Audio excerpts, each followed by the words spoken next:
They are my bulwark against the terror. They are the defenders of humanity. They are my space marines, and they shall know no fear. In the 41st millennium of Warhammer, the galaxy is rife with threats that could eradicate humanity. To counteract these threats, mankind had to transcend ordinary human limitations. It is for this reason that the Emperor of Mankind forged super-augmented space marines, also known as the Adeptus Astartes. In this video, I'd like to explore the Adeptus Astartes and discuss the vital role they play in the Imperium's defense against its countless enemies. The Space Marines, often referred to as the God Emperor's Angels of Death, embody fearlessness. They are meticulously crafted to be superior to normal humans in all respects through genetic modification, psycho-conditioning, and rigorous training.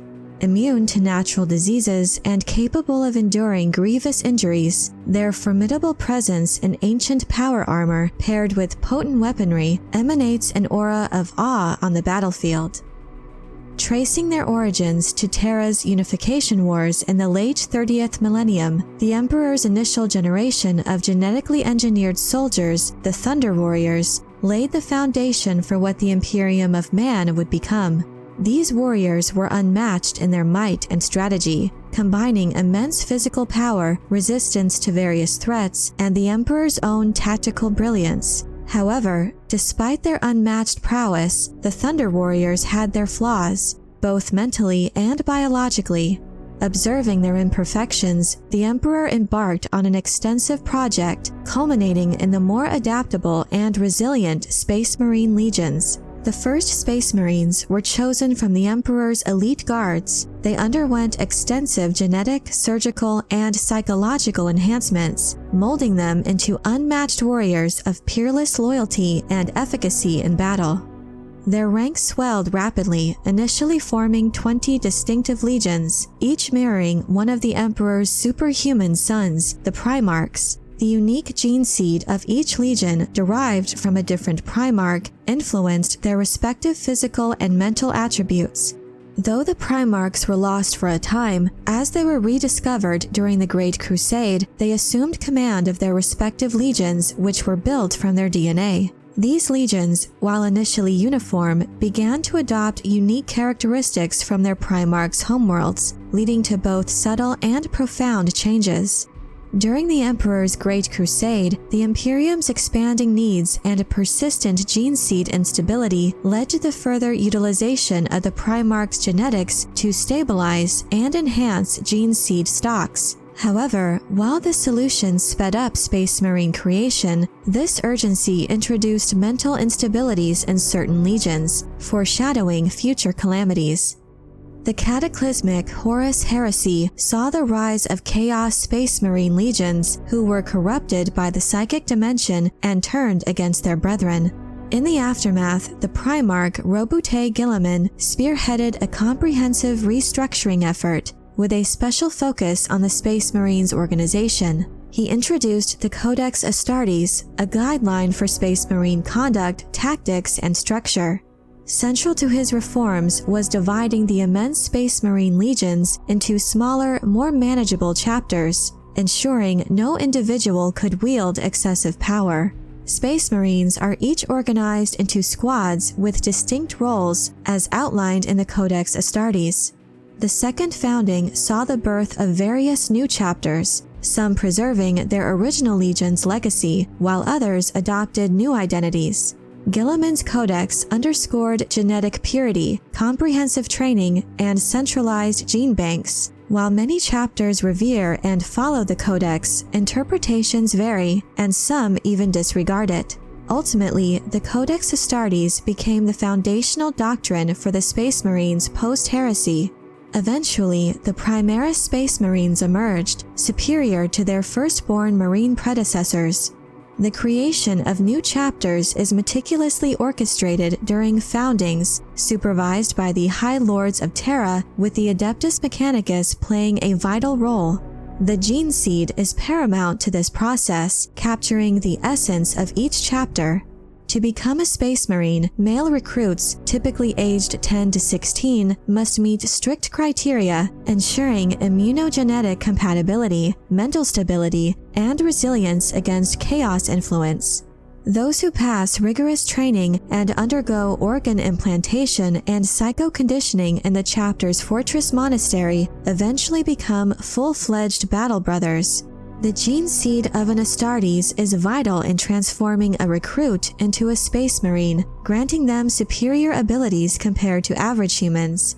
Cultivated by the Emperor, this precious resource is harvested from fallen Astartes and given to a chapter's apothecaries to create new Space Marines. The gene seed, the essence of each chapter, carries unique characteristics, both physical and mental, but is vulnerable to mutations over time, leading to distinct genetic flaws specific to different chapters.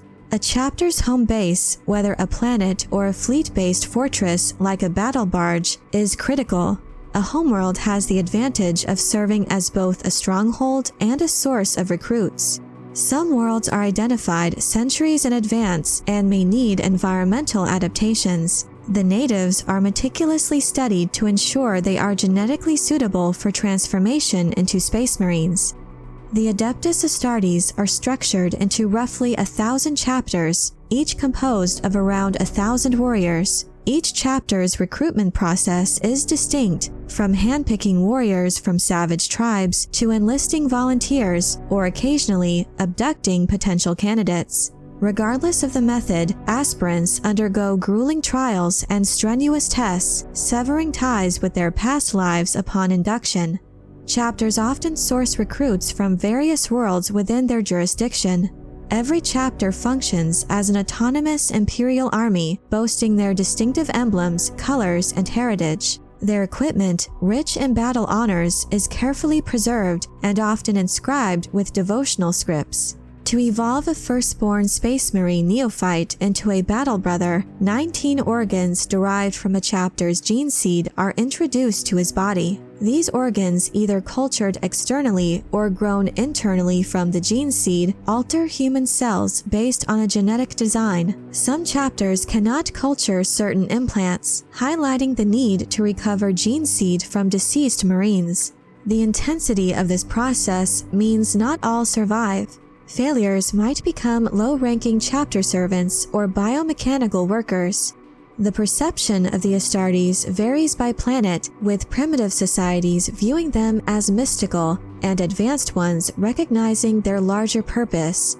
For some, a familial link to a Space Marine is a prestigious honor. To the Astra Militarum, or the Imperial Guard, the Adeptus Astartes epitomize divine beings, rarely seen, but surrounded by myths and legends. Their presence inspires a mix of reverence, awe, and fear among the Guard. Various cultures hold distinct perceptions of the Space Marines, from godlike figures to instruments of divine retribution. Many fantastical stories circulate about the abilities and feats of the Space Marines, with some chapters revered and others feared.